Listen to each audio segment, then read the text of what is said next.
오늘 하나님께서 우리에게 주시는 하나님의 말씀은 이사야 41장 8절로 10절의 말씀입니다. 제가 가진 성경으로 구약 1016쪽에 있습니다. 구약 1016쪽에 있는 이사야 41장 8절로 10절의 말씀입니다.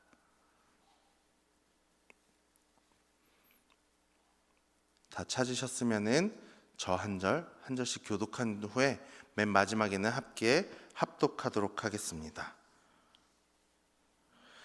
그러나 나의 종 너 이스라엘아, 내가 택한 야곱아, 나의 벗 아브라함의 자손아,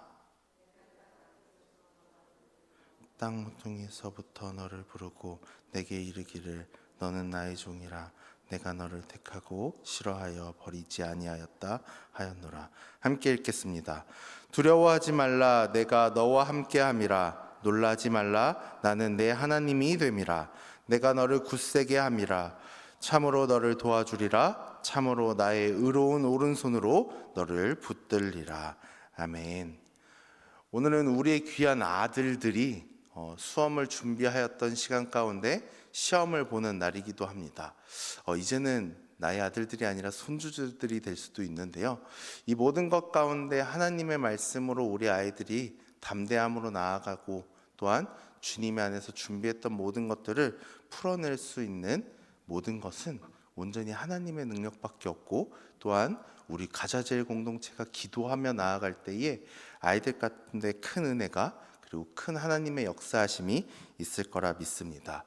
사실 우리는 우리 다음 세대 아이들을 보면서 치열하게 살아가는 것보다 하나님 안에서 행복했으면 좋겠다라고 생각하는 것이 더 클 거라 생각되어집니다.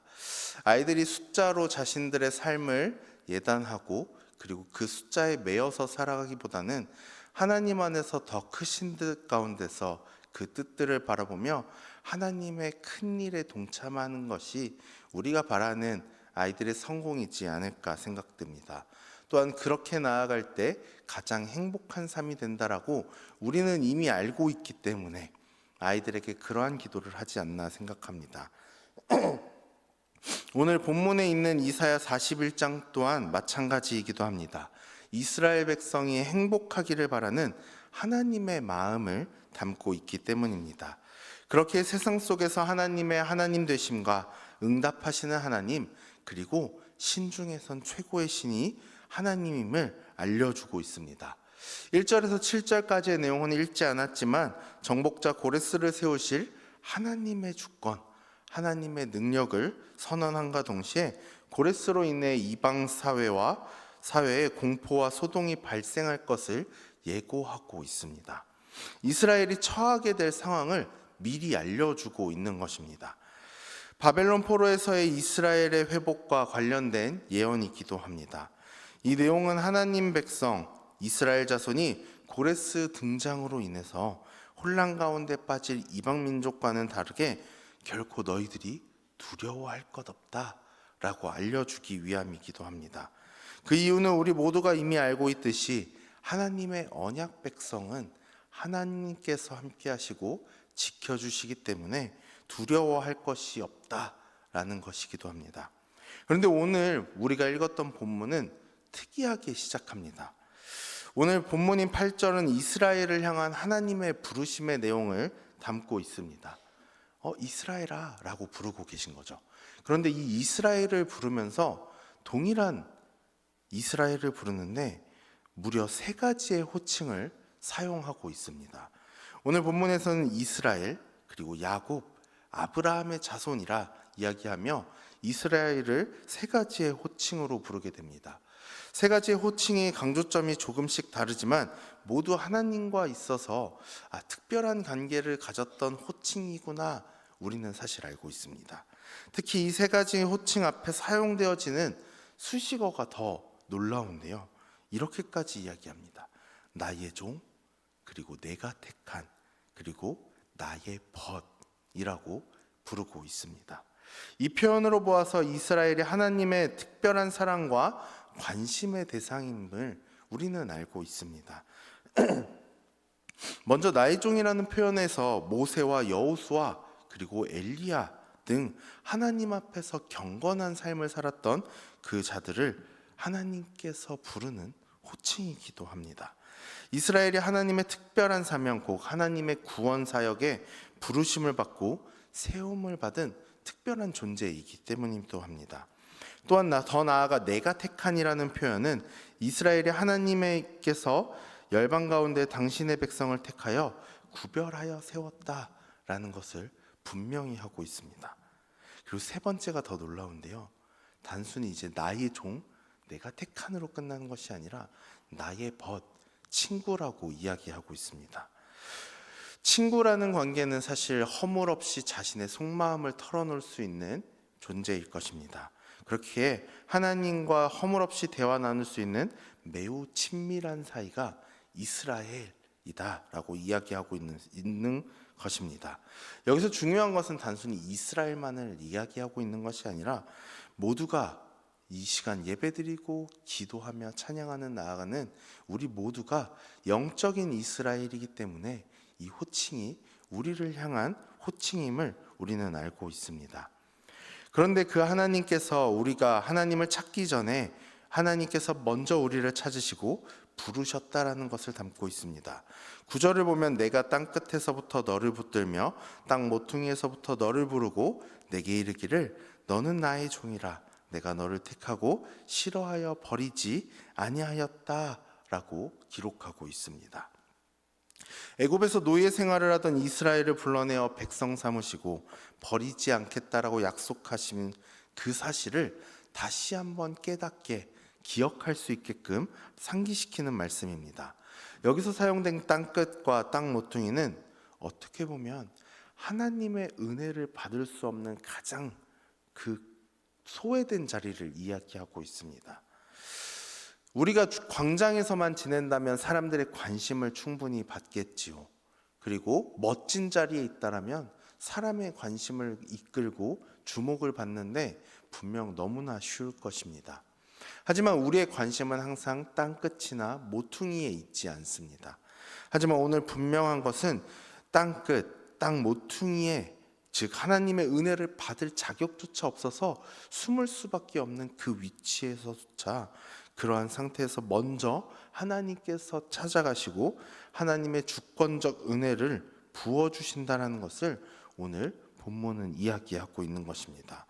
우리가 잘 알고 있는 에베소서 1장 4절은 이렇게 이야기합니다.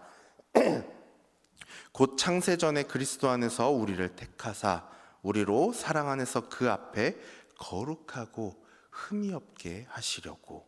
아멘. 하나님께서 우리를 택하신 것 그리고 부르신 것도 하나님의 주권적인 은혜이며 택함을 받는 데에는 자격이나 조건이 있는 것이 아닙니다. 그렇기 때문에 우리의 조건에 따라 우리의 자격에 따라 결코 하나님은 우리를 버리지 않는다라는 것입니다. 다만 징계하시고 돌아오기를 바라고 계신다라는 것입니다. 그렇기 때문에 하나님의 선택을 받은 우리들에게 가장 중요한 것은 하나님을 찬양하며 하나님이 원하시는 삶을 살며 또한 하나님이 보시기에 좋은 삶을 살아나는 것, 더 나아가 하나님이 쓰시기에 합당한 삶을 살아내는 것입니다. 그렇게 하나님을 섬기는 삶을 우리는 살아내야 합니다. 그런데 이 모든 것들 가운데 10절은 두려워하지 말라라고 이야기합니다. 그리고 하나님께서 10절에서 이스라엘 백성이 바벨론에서 포로 생활을 하고 있는 상황을 전제로 주신 말씀 가운데 가장 힘들고 가장 지쳐있고 내 앞에 있는 모든 것들 가운데서 두려워서 도망가고 싶고 시험을 피하고 싶을 때에 바로 그때 하나님께서는 두려워하지 말라라고 이야기하십니다. 그 이유가 너무 단순하지만 우리가 때로는 잊고 사는 이유이기도 합니다. 바로 내가 너와 함께 있다라는 것입니다. 하나님은 자신의 백성을 끔찍히 사랑하시는 분입니다. 그 하나님은 신실하시고 진실하셔서 백성을 바른 길로 인도하기 위하여 함께 하시는 하나님이기도 합니다. 그렇기 때문에 실족하지 않을 수 있고 망하지 않을 수 있고 죽지 않을 수 있습니다. 이스라엘 백성을 우리를 도우시고 붙잡으시며 은혜를 베푸시는 분이기 때문입니다. 이스라엘 하나님은 고난 중에 또한 위기 중에 처한 하나님의 백성들과 함께 하시는 하나님이었습니다. 결코 버리거나 외면하지 않으시고 그들이 아파서 괴로워할 때 그것을 보시며 함께 아파하시고 괴로워하시는 하나님입니다. 바로 그 하나님이 우리의 하나님 되십니다. 우리를 외면치 않으시고 지키시며 또한 보호하십니다. 그리고 우리는 그러한 하나님을 임마누엘의 하나님이다 라고 이야기하며 하나님 앞에 아뢰기에 힘써 나아갑니다. 오늘은 아이들이 준비했던 모든 것들을 쏟아내는 날이기도 합니다. 예전만큼 수능이 중요하지 않아지기도 했습니다. 물론 수시라는 제도가 생기면서 수능의 비중이 약해지긴 했지만 그럼에도 불구하고 자신들이 열심히 준비해왔던 것들을 쏟아내는 날이기도 하고 스스로에게 실망을 할 수도 있고 스스로 낙담할 수도 있는 날이기도 합니다. 그런데 분명한 것은 우리 아이들 가운데 이러한 기도를 했으면 좋겠습니다. 하나님께 붙들려 있는 인생 되게 해달라고. 하나님이 보시기에 쓰실 만한 우리 아이들 되게 준비하는 삶, 또한 하나님께 붙들려서 순종하는 삶 되게 해달라고. 사실 이것이 아이들을 향한 기도 제목뿐만이 아니라 나의 삶도 그렇게 되길 원합니다 라고 기도하는 오늘, 그리고 그렇게 뚜벅뚜벅 걸어갈 수 있는 오늘 하루가 되었으면 좋겠습니다. 하나님께서 함께 하시기 때문에 우리는 살아갈 힘을 얻을 수 있었고, 하나님께서 함께 하시기에 우리는 지금까지 인생을 포기하지 않고 여기까지 걸어왔습니다. 그것을 우리는 경험으로, 우리의 신앙으로 알고 있지만 우리 아이들은 아직 그것을 알지 못할 수도 있기 때문에 그렇게 우리는 기도해야 하고, 또한 우리의 삶 또한 하나님 앞에 날마다 가까워지기를, 그리고 함께 걸어가기를 기도해야 할 것입니다. 우리를 도우실 것을 약속하셨고 우리를 붙드시기로 한 그 하나님은 오늘 우리와 함께 하시고 이곳에 함께 계십니다. 그렇기에 우리 아이들과도 함께 하실 그 하나님께 우리의 기도와 간구를 드리며, 또한 하나님 앞에 나의 삶이 오늘 이스라엘의 백성, 이스라엘의 칭호를, 그 부름을 받은 것처럼 하나님, 내가 주님의 안에서 종입니다, 내가 주님의 안에서 벗입니다 라고 이야기하며, 하나님, 내가 이러한 문제가 있고 이러한 하루를 살아가길 원합니다라고 하나님 앞에 귀하게 기도하고 고백하는 우리가 되길 소원합니다. 기도하겠습니다. 하나님 감사합니다. 우리를 하나님의 종으로, 우리를 택함 받은 자로, 그리고 우리를 하나님의 친구로 불러주심에 감사합니다. 우리를 먼저 택하셔서 백성 삼아 주시고 버리지 않으시는 신실하시고 진실한 하나님을 우리가 믿고 의지하며 나아갑니다. 우리와 함께 하신다는 하나님, 그 하나님을 나의 하나님으로 고백하고 하나님이 우리와 함께 하실 때 두려워하지 않을 수 있도록 오늘 하루 도와주시옵소서. 함께 하시는 그 하나님의 놀라움이 우리의 삶 가운데 함께하며, 또한 수험을 보는 우리 아이들 가운데 함께해서 주님 앞에 떨지 않고 두려워하지 않고 온전히 놀라지 아니하며 하나님과 동행하고 기쁨으로 자신들의 능력껏 발휘할 수 있는 우리 아이들이 될 수 있도록 주님 붙잡아 주시옵소서. 아버지 하나님, 오늘도 주님 앞에 빈손으로 나오지 아니하고 거룩한 예물을 구별하여 드리는 손길이 있습니다. 주님 기억하여 주셔서 물질의 복으로, 또한 하나님의 능력으로 살아갈 수 있도록 도와주시고, 동일하게 드리지 않은 손길들 기억해 주셔서 하나님의 능력으로 하나님께 감사함으로 나아가는 우리 가자제일 공동체 될 수 있도록 함께하여 주시옵소서. 이 모든 말씀 살아계신 예수님의 이름으로 기도합니다. 아멘. 하늘에 계신 우리 아버지의 이름을 거룩하게 하시며 아버지의 나라가 오게 하시며 아버지의 뜻이 하늘에서와 같이 땅에서도 이루어지게 하소서. 오늘 우리에게 일용할 양식을 주시고 우리가 우리에게 잘못한 사람을 용서하여 준 것 같이 우리의 죄를 용서하여 주시고 우리를 시험에 빠지지 않게 하시고 악에서 구하소서. 나라와 권능과 영광이 영원히 아버지의 것입니다. 아멘.